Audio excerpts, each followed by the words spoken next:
فقیر و کمبغل کسی نیست که پول و مال نداشته باشد، بلکه کمبغلی واقعی کسی است که اخلاق و ادب نداشته باشد. ادب و اخلاق نیکو بهترین خصلت خوب انسانی است که درجات انسان را بلند می‌بردارد.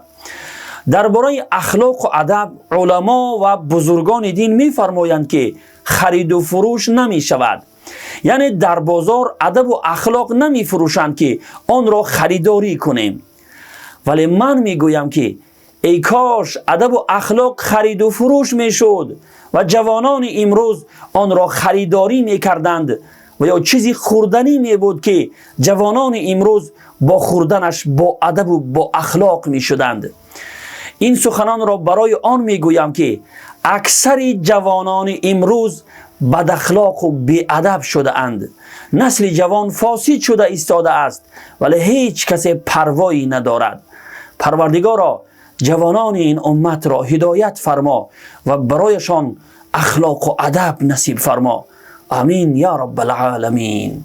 یادمان باشد که کیش ما چه بود، آتش و آتش پرستی در سجود.